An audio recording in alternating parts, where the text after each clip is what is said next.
Muy bien, gloria al Señor. Ya hemos terminado las alabanzas y ahora ya nos disponemos a abrir nuestras Biblias. Voy a pedirles que abran nuestras Biblias, abramos nuestras Biblias en el libro de Hechos, capítulo 26. Hechos, capítulo 26. Hechos de los Apóstoles, capítulo 26. Pablo había sido acusado de acusaciones ficticias, acusaciones falsas. Hechos, capítulo 26. ¿Está bien? Pablo había sido acusado de acusaciones, valga la redundancia, ficticias, no eran reales, no eran de verdad, con la intención de llevarlo a la cárcel y aún de matarlo. El pecado o la sedición o el delito que Pablo estaba cometiendo era que estaba predicando en el nombre de Jesús. Hechos capítulo 26. Sí, Hechos de los Apóstoles. Es el quinto libro, ¿verdad? Mateo, Marcos, Lucas, Juan, Hechos. 26, 1. Vamos a empezar aquí en el versículo 1. No vamos a leer todo el capítulo, pero sí quisiera darles aquí unas cuantas enseñanzas. Dice entonces en el versículo 1, entonces Agripa dijo a Pablo, se te permite hablar por ti mismo. Entonces Pablo, extendiendo la mano, comenzó así su defensa. Me tengo por dichoso, oh rey Agripa, de que haya de defenderme hoy delante de ti de todas las cosas de que soy acusado por los judíos, mayormente porque tú conoces todas las costumbres y cuestiones que hay entre los judíos, por lo cual te ruego que me oigas con paciencia. Vamos a hablar brevemente un poquito acerca de este rey Agripa. Hay dos personajes en el Nuevo Testamento con el nombre Agripa, que eran padre e hijo. El papá era amigo, y hay también varios Herodes, entonces fue amigo de uno de los Herodes. Herodes le dio al papá de este Agripa, que podríamos decirle Agripa I, le dio una región en la parte norte de Israel, y estaba haciendo un buen trabajo, entonces le fue dando secciones más al sur, en la zona de Israel. Después hubo ciertos conflictos y perdió un poco de influencia, murió, y su hijo Agripa II, que es este de aquí, era muy joven para tomar las riendas de este terreno tan grande que tenía que gobernar. Entonces se le nombró a un representante que le ayudaba a gobernar, que era realmente el que estaba gobernando en ese entonces. Después Agripa ya logró alcanzar una edad, una madurez, y se le dieron las riendas de este terreno, pero no se le dio todo, sino que empieza a gobernar esta sección. Conforme él estaba demostrando conocimiento, fue adquiriendo más y más terrenos para que él pudiera gobernarlos. Agripa se caracterizaba porque le tenía un cierto amor a la comunidad de judía, a los israelitas, se interesaba en sus fiestas, se interesaba en sus tradiciones, y por eso es que Pablo le decía, mayormente porque tú conoces nuestras costumbres, nuestras cuestiones que hay entre nosotros los judíos, y por esta razón te ruego que me oigas con paciencia. Entonces En el libro de los Hechos se nos habla de los dos Agripas. Este de aquí es Agripas II. Pablo comienza un poquito su testimonio. En el versículo 4, mi vida pues desde mi juventud, la cual desde el principio pasé en mi nación, en Jerusalén, la conocen todos los judíos. Él empieza a decir, yo soy judío entre judíos, y fui criado en la forma más rigurosa como fariseo. En el versículo 6 dice, y ahora por la esperanza de la promesa que hizo Dios a nuestros padres, soy llamado a juicio. Agripa entendía un poquito acerca de qué era lo que Pablo estaba hablando. Nosotros, si no tenemos un poquito de conocimiento bíblico, no vamos a saber qué era la esperanza de esta promesa que Dios le había hecho al pueblo de Israel. La esperanza de la promesa que Dios le había dado a Israel es que iba a mandar al Mesías. Esta era la esperanza del pueblo de Israel. El pueblo de Israel esperaba al Mesías. Jesucristo dijo, Juan dice, a lo suyo vino, pero los suyos, los judíos, no le recibieron. Mas a todos los que le recibieron, a los que creen en su nombre, les ha dado la potestad de ser hechos hijos de Dios.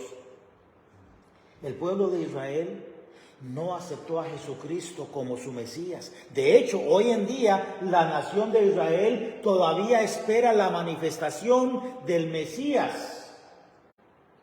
Y el Mesías pues va a venir, pero ya no como Mesías Salvador, sino que va a venir como Mesías político para sentarse en el trono de Israel.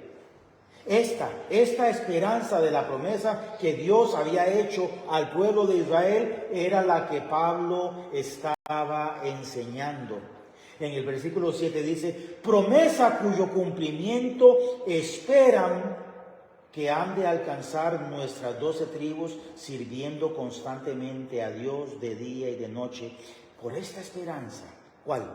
La de el Mesías, de que el Mesías iba a venir, el ungido, el Rey de reyes, Señor de señores, iba a venir. Oh Rey Agripa, soy acusado por los judíos. ¿Por qué? Porque los judíos no creyeron que Jesús era el Mesías. Pablo estaba enseñando, discutiendo, rebatiéndoles de que sí, Jesucristo era el Mesías, Jesucristo era el cumplimiento de esa promesa de Dios. Nunca nadie antes de Jesucristo se había animado a decir palabras como las que dijo Jesucristo. Jesucristo en una ocasión fue a una de las sinagogas y empezó a leer un pasaje que hablaba del Mesías. En ese momento, con sus ojos penetrantes, volvió a ver a la congregación y les dijo, en este momento, enfrente de ustedes, se está cumpliendo esta profecía. Y la gente quedó alarmada. ¿Cómo es posible que te atrevas a decir que eres el Mesías? Ellos entendieron lo que Jesucristo estaba intentando decir. Y Jesucristo estaba diciendo lo que ellos entendieron. Jesucristo estaba afirmando, oigan, esta profecía del libro de Isaías que se había dicho hace ya varios siglos, se está cumpliendo delante de sus ojos. Esta es la esperanza que Pablo decía. Ese Jesucristo que en esa ocasión dijo que la profecía se estaba cumpliendo delante de ellos, es el mismo Jesucristo que yo estoy predicando y que les estoy diciendo, sí, este es el Mesías que cumplió esta y un montón más de profecías. En el versículo 9 dice, yo ciertamente había creído mi deber hacer muchas cosas en contra del nombre de Jesús de Nazaret. Pablo estaba dando el testimonio. Yo sentía que Dios me estaba llamando a luchar en contra de el Mesías. Jesús de Nazaret. Yo sentía que Dios me estaba llamando a hablar en contra de aquel que en esa ocasión, en esa sinagoga dijo: esta profecía se ha cumplido delante de ustedes. Porque al igual que la gran cantidad de los judíos, en ese momento Pablo creía que Jesucristo era un impostor y que como impostor había que delatarlo y había que luchar en contra de él. Pablo hasta este momento había oído un rumor que dicen sus locos discípulos, dicen que fue crucificado, que fue sepultado y que resucitó. Pero eso es mentira. No resucitó, simplemente se robaron el cuerpo, porque los otros fariseos le habían pagado a los soldados romanos para que dijeran: en la noche vinieron los discípulos y se robaron su cuerpo. Entonces, unos estaban creyendo estas mentiras fabricadas y ellos sabían de que eran mentiras fabricadas. Los fariseos, los religiosos de aquel entonces, habían oído el testimonio de los guardas diciéndoles: vino un ángel y la roca fue quitada y salió. ¿Qué es lo que debieron de haber hecho los religiosos en ese entonces? Señor, tú enviaste al Mesías y nosotros lo matamos. Dice la Biblia: vosotros matasteis al autor de la vida. Ellos debieron de haberse arrepentido por el testimonio de los guardas que estaban allí, precisamente para que los discípulos no se robaran el cuerpo de Jesús. Pero ellos les ofrecieron dinero: cállense y digan que fueron los discípulos. Y los guardas salieron con buen dinero en sus bolsillos. Y sí, fueron los discípulos. Ellos se lo robaron, nosotros nos descuidamos, nos quedamos dormidos un ratitito. Cuando nos dimos cuenta se lo habían robado. Y ellos sabían la verdad. Resucitó. Y aún así decidieron creer en la mentira. Los fariseos, los religiosos, los líderes religiosos no quisieron dar el brazo a torcer, no quisieron reconocer que se habían equivocado, y ellos empezaron a decir: no, fueron sus discípulos. Pablo era uno de aquellos que era sincero, pero había creído en la mentira de los religiosos de ese entonces, ¿no? Fueron los discípulos fueron de noche y se robaron el cuerpo de Jesús. Entonces, en Hechos 26:9, yo ciertamente había creído mi deber hacer muchas cosas en contra del nombre de Jesús de Nazaret. Hechos 4:12. Yo les recomiendo que guardemos la palabra de Dios en nuestro corazón y que nos aprendamos ciertos versículos. Hechos 4:12 dice que no hay ningún otro nombre bajo el cielo dado a los hombres a través del cual podamos ser salvos. ¿En contra de quién estaba Pablo? En contra de ese nombre bajo el cielo dado a los hombres a través del cual podíamos ser salvos. Pablo estaba en contra del nombre, el único nombre que le podía rescatar a él, el único nombre que podía darle perdón de pecados, el único nombre que podía rescatarle de la condenación del pecado. Pablo creía que era su deber y que Dios le había llamado a luchar en contra del nombre de Jesús de Nazaret. Ese nombre que dice también la Biblia que un día todos los que están en el cielo y los que están en la tierra y los que están debajo de la tierra se inclinarán y doblarán su rodilla ante el nombre de Jesús de Nazaret. Pablo pensó que Dios le estaba indicando lucha en contra de Jesús de Nazaret, en contra del nombre de Jesús de Nazaret. En el versículo 10 de Hechos 26 dice: lo cual también hice en Jerusalén, luchó en Jerusalén en contra del nombre de Jesús de Nazaret. Pero el nombre de Jesús de Nazaret era un nombre. Ya Jesús estaba en el cielo. Jesús estaba ya preparándonos una morada. Jesús estaba intercediendo por nosotros en el cielo. ¿Cómo podía Pablo luchar en contra del nombre de Jesús de Nazaret? Continúa explicando en el versículo 10. Yo encerré en cárceles a muchos de los santos, habiendo recibido poderes de los principales sacerdotes. ¿Cuáles sacerdotes? Los mismos que le pagaron a los guardas para que dijeran que este Jesús que vieron resucitar había sido robado por los guardas, por los discípulos. Estos mismos sacerdotes le habían dado a Pablo y habían instigado a Pablo: Pablo, eres joven, Pablo, tienes energía, Pablo, anímate, ve, te vamos a dar autoridad. ¿Para que qué? Para que vayas a los lugares en donde se reúnen los santos. Vean, los encerré en las cárceles a muchos de los santos, habiendo recibido poderes de los principales sacerdotes. Y cuando los mataron, yo di mi voto.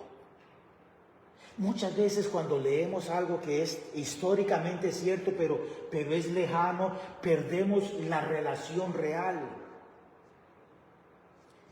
Encarcelados y muertos. ¿Por qué razón? Por creer en Cristo, por creer en el Mesías, por creer en el Salvador. No fueron encarcelados y muertos por violar o por robar o por quemar, por predicar el Evangelio, por creer en Jesucristo.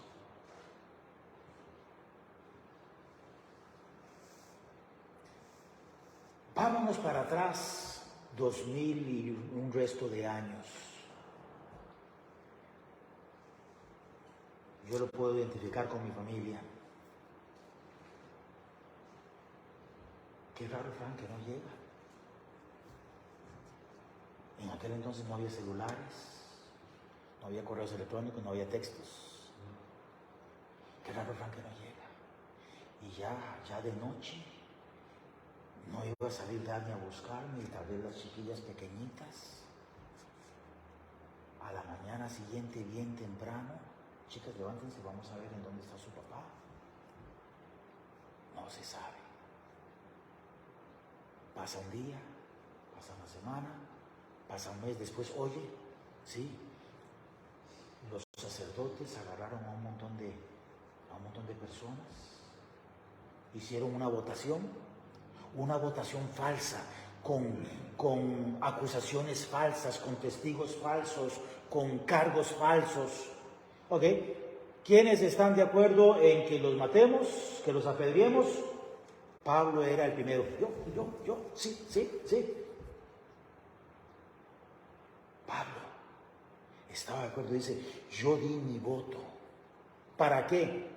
Para que un hombre o una mujer moral, trabajadora, respetuosa, que estaba caminando en Cristo, las cosas viejas habían pasado, aquí eran hechas nuevas, ya había dejado de robar, ya había dejado de adulterar, ya había dejado de maldecir, ya había dejado de hacer negocios chuecos, estaba caminando en los caminos de Cristo, su corazón había sido transformado, y ellos estaban en contra de esta persona.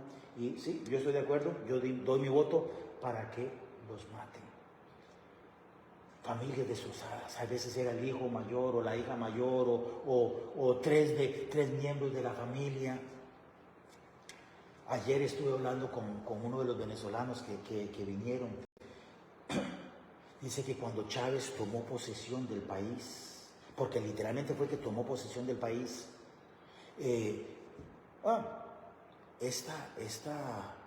esta fábrica, esta compañía nos gusta, este negocio nos gusta. Ok, ustedes son los dueños de ese negocio. Sí, ok. Nos dijeron que ustedes están hablando en contra de nuestro régimen. Van para la cárcel. Y van para la cárcel. Y vienen los guardas y ustedes van para la cárcel. Y después, ahí en la cárcel, sí, yo oí que quieren escaparse y quieren, bueno, muertos. Pum. Y sus familias pierden todo el dinero y todo, y el terreno o la fábrica o el negocio que ustedes tenían quedaba, y el gobierno se apropiaba de ellos, expropiando.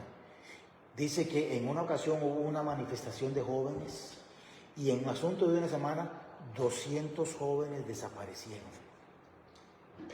Y uno dice, 200 jóvenes no son tantos. Sí, 200 jóvenes no son tantos porque no es tu hermano, o no es tu primo, pero no es tu papá, o no es tu hermana. Pero cuando es mi ser querido, 200 jóvenes no son muchos. Uno solo. Si es mi hermano, o si es mi papá, o si es mi mamá, o si es mi hermana, o si es mi primo, uno. No es mucho. Es mi primo.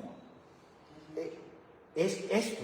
Es lo que estaba haciendo Pablo. Yo doy mi voto para que estos desaparezcan. Y si hay mamás llorando, y si hay papás llorando, y si hay esposas llorando, y si hay esposos llorando, si hay hijos llorando, me vale, me resbala. A mí qué me importa. Este era Pablo. En el versículo 11, muchas veces castigándolos en todas las sinagogas, los forcé a blasfemar. ¿Saben qué es lo que Pablo estaba diciendo? Aquí hay una palabra moderna para esto. Torturándolos. ¿Sí saben qué es torturar, verdad? Es cuando se golpea o se lastima a alguien físicamente a un punto de que se le obliga a decir lo que ellos quieren que digan. Hoy en día, sí, que no sea verdad. O aún, muchas veces se tortura para que digan algo que puede ser verdad, pero es poner a alguien en un dolor físico para obligarlos a decir algo, que puede ser verdad, puede ser mentira. Hay confesiones modernas donde hay prisioneros en ciertos países de un régimen sumamente fuerte, donde están en un video diciendo, sí, nosotros venimos acá para derrocar al gobierno y para hacer esto.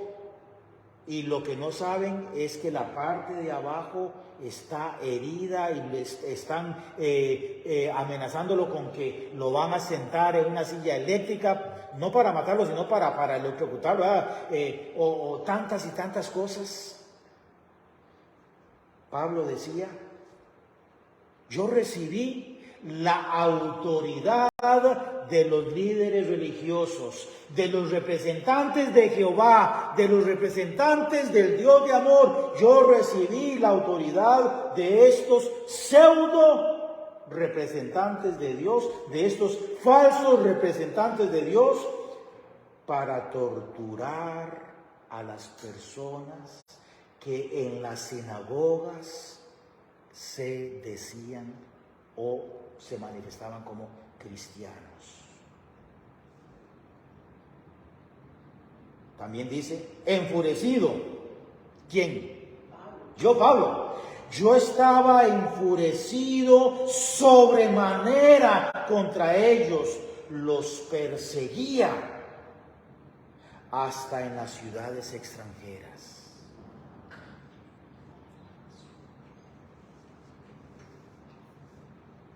¿Qué pasa cuando un malhechor se va a otro país y viene la policía de su país persiguiéndolo y ya cruza la frontera de una manera u otra, cruza la frontera? ¿Pueden los policías de este país pasar a este otro país para arrestar a esta persona? No, porque pierden jurisdicción, ya no tienen derecho. Lo que sí puede hacer es, hey, colegas, fulano de tal o fulana de tal pasó al país de ustedes. Aquí en nuestro país lo buscamos por extorsión, por asesinato, por tráfico, por violación, por... Si ustedes lo ven o la ven, por favor arréstenla, avísenos y nosotros empezamos un proceso de extradición, que es devolverlo al país de origen o de donde cometió el crimen.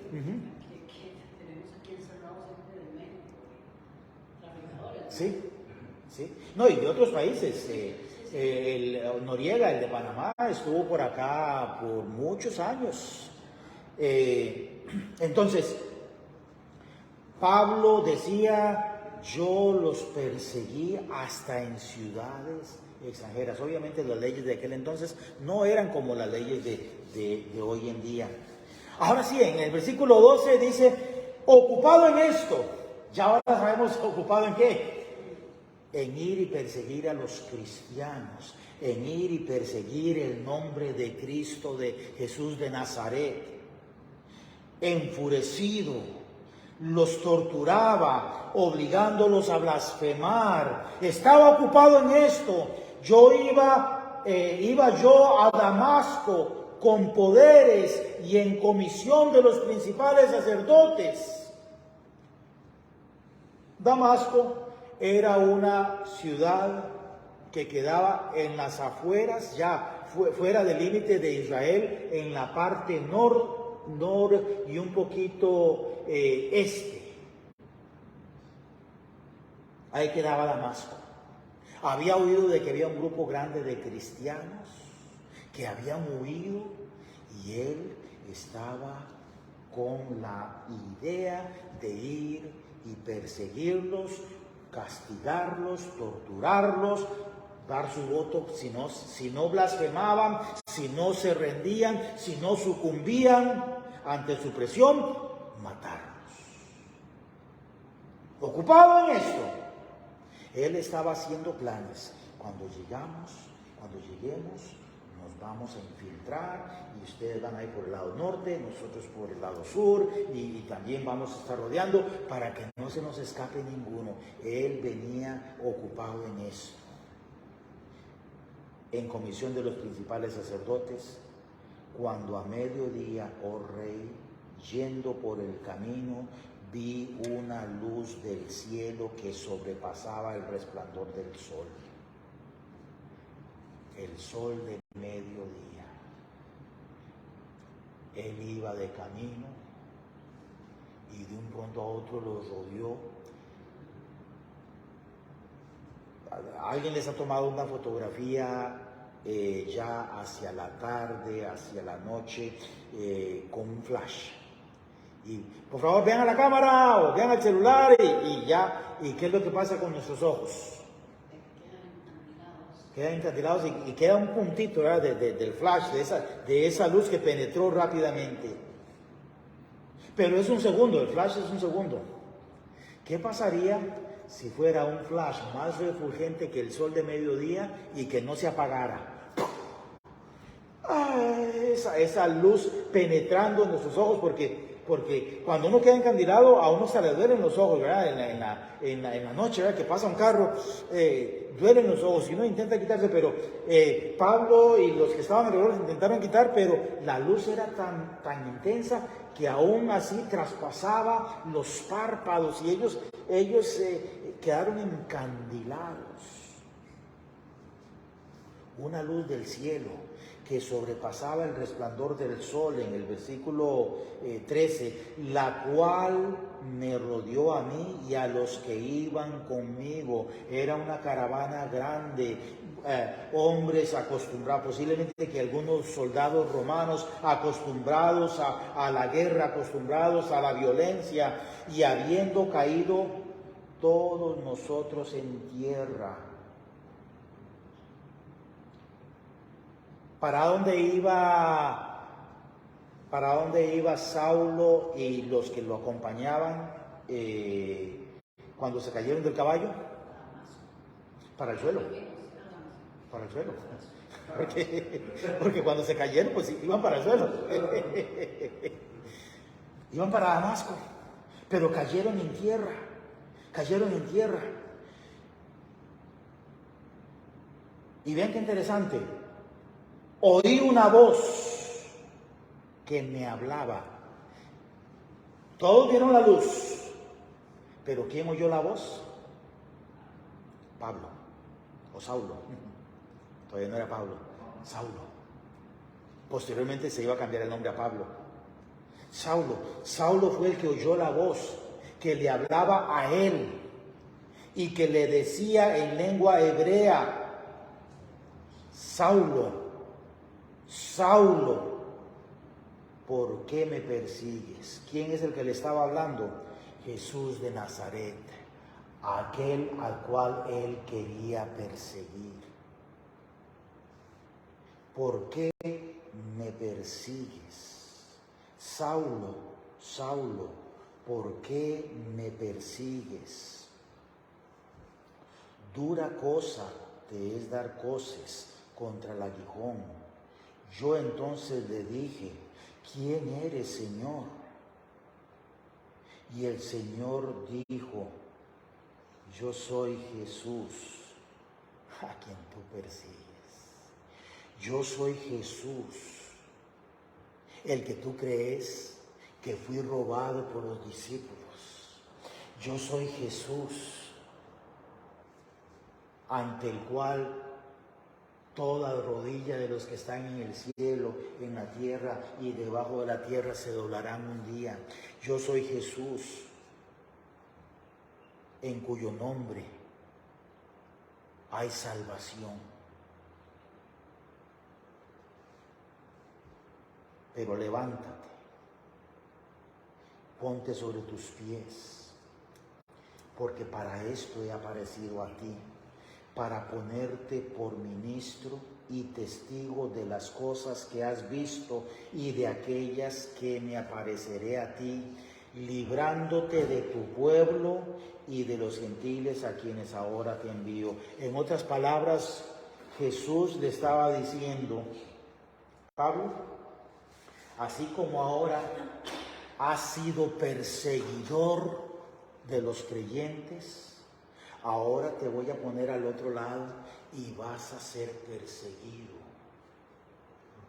por los mismos de los cuales pertenecías. Vas a ser perseguido, vas a ser torturado, vas a ser apedreado, vas a ser golpeado, vas a ser flagelado y vas a morir.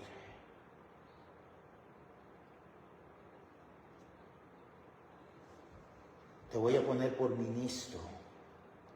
Te voy a poner por ministro y por testigo de las cosas que has visto y de aquellas que me apareceré a ti, librándote de tu pueblo y de los gentiles a quienes ahora te envío. Y vamos a terminar con el versículo 18, porque quería llegar a este versículo, el versículo 18. Dice: para que abra sus ojos. ¿Los ojos de quiénes? Bueno, de tu pueblo, de Israel y de los gentiles a quienes ahora te envío, para que abras sus ojos. Para que, ¿cómo? Ok, sí. En el Nuevo Testamento se hablan de tres tipos de personas. Los israelitas, que son los descendientes de Abraham, el pueblo de Jesús, el pueblo de Pablo, son israelitas, son judíos. Están los gentiles, que son todos aquellos que no somos israelitas. Cualquier nación que no es israelita es una nación gentil. Entonces Jesús le estaba diciendo a Pablo: te envío a tu nación y te envío a los que no son de tu nación. Y la tercera es, en el libro de Efesios dice que Dios, en su amor y misericordia de ambos pueblos, ¿de cuáles? De los judíos, de los israelitas y de los no judíos o gentiles, de ambos pueblos hizo otro pueblo que se llama su iglesia. Su iglesia, que somos todos aquellos que nos hemos arrepentido de nuestros pecados, que le hemos aceptado como Salvador personal y que queremos seguirle de todo corazón. Ya no es importante ser israelita, ya no es importante ser judío, ahora somos hijos de Dios, somos pueblo de Dios, somos iglesia de Dios. Ahora sí, para que abra sus ojos, para que se conviertan de las tinieblas a la luz, de la potestad de Satanás, o sea, del poder de Satanás al poder de Dios, para que abras sus ojos, para que abras sus ojos. Cuando nosotros estábamos pequeñitos, me imagino que tal vez ustedes también lo hicieron, no sé si Daniel lo hizo, pero en nuestra primada, porque éramos una gran cantidad de primos, en nuestra primada se nos decía que cuando una perrita tenía cachorritos o una gatita tenía gatitos, que la primera persona a la que el gatito o el perrito veía, iba a amarlo de por vida. Entonces, cuando ya los perritos o los gatitos, en mi casa no habían gatitos, aunque de vez en cuando nacían gatitos por ahí, pero mi papá tenía pajaritos de canto, y entonces gatos y pajaritos de canto no eran una buena combinación porque siempre querían comérselos. Entonces, los gatitos no eran bienvenidos en mi casa, pero los perritos sí. Entonces recuerdo que cuando ya se veía que los perritos empezaban a medio querer abrir los ojos, nosotros intentamos abrirles sus ojos para ser los primeros a los que los perritos dieran. ¿Para qué? Para que fueran fieles a nosotros. Para que abran sus ojos. Ayer en la reunión aquí que tuvimos de los jóvenes adultos, yo me senté con dos de ellos. Y estuve jugando ping-pong, y mientras jugábamos ping-pong, estuve hablándole a uno de ellos, y después me senté con dos de ellos aquí en el salón, y estuvimos hablando de las cosas de Dios. ¿Con cuál intención? Con la intención de abrirles sus ojos, de que comprendan que Jesucristo no es religión, es salvación. Nosotros no queremos que la gente se hagan bautistas. Es que los bautistas somos los únicos que podemos llevar a la gente al cielo. No, los bautistas no llevan a nadie al cielo. Es Jesucristo. Es Jesucristo. Él es el único camino al Padre. Él es el camino, la verdad y la vida. Y nadie viene al Padre si no es a través de Jesucristo. Para que abra sus ojos. ¿Que abra sus ojos de qué? De que somos pecadores, que la paga de nuestro pecado es muerte, que si morimos en esa condición estamos destituidos de la gloria de Dios. Pero que Dios nos amó tanto que entregó a Jesucristo para darnos la vida eterna, para que se conviertan de las tinieblas a la luz. Las tinieblas es la oscuridad total, andar a tientas, no viendo absolutamente nada, para que se conviertan de las tinieblas a la luz de Jesucristo. Jesucristo dijo: yo soy el camino, la verdad y la vida. Nadie viene al Padre si no es por mí. Yo soy la luz del mundo. El que anda en mí no andará en tinieblas, no andará en oscuridad. Jesucristo dijo: yo soy el agua, y el que de mí bebiere no tendrá sed jamás. Yo soy el pan de vida, el que de mí coma no tendrá hambre jamás. Este Jesús, de la potestad, o sea, del poder de Satanás al poder de Dios, para que reciban por la fe que es en mí. Estas son palabras que le estaba diciendo Jesucristo a Pablo, a Saulo, para que reciban por la fe que es en mí perdón de pecados, perdón de pecados. Wow. El perdón total y absoluto de todos nuestros pecados.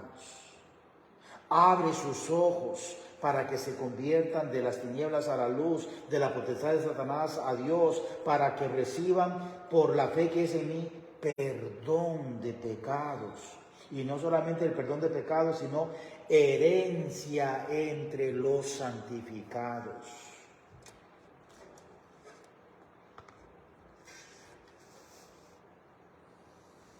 Herencia, ¿qué es herencia? Herencia es un bien, pueden ser terrenos, pueden ser dinero, puede ser educación, pueden ser principios, pero herencia es lo que dejan los padres a los hijos.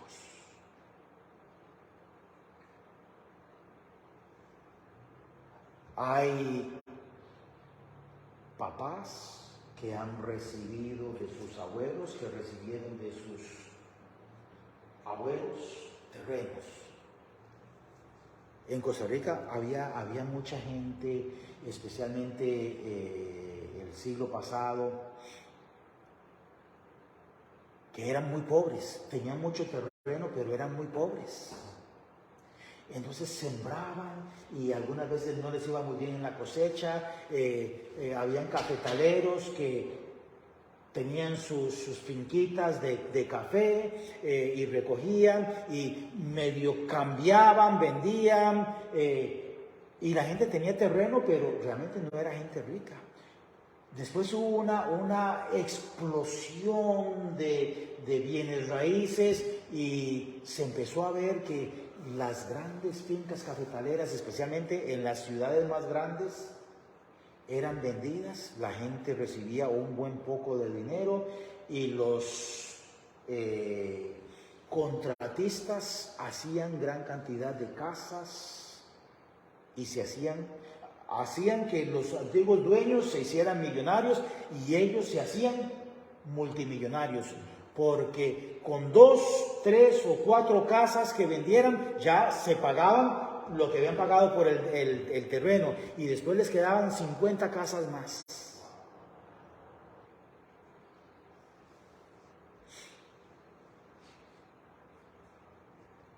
Herencias. Mis papás no eran ricos, mis abuelos tuvieron dinero, tuvieron terrenos, no dinero, tuvieron terrenos, mis bisabuelos tuvieron terrenos y se fue dividiendo entre los diferentes familiares. Según tengo entendido, mi abuelo materno no fue muy sabio y había perdido unos terrenos, entonces al perder esos terrenos pues ya no pudieron ser heredados. El abuelo mío paterno, mi papá no lo quería, entonces nunca aceptó nada de él. Me habían dicho que él tenía gran cantidad de terrenos y que quiso darles, pero mi papá nunca quiso. Entonces fue una herencia que no obtuvimos. Y esto fue algo que medio recuerdo de chico, porque a mi papá ni le gustaba hablar de su papá. Yo no recuerdo haberlo conocido. Pero no sé si ustedes van a tener herencia de sus papás, pero ¿cuánto creen ustedes que sus papás me van a dejar a mí de herencia? Nada. Es para los hijos. Ya mi mamá murió hace casi 3 años. ¿Cuánto les dejó mi mamá a ustedes? Nada, porque lo dejó a sus hijos. Pero ¿saben qué? Dice la Biblia que somos herederos de Dios por la fe y coherederos con Cristo.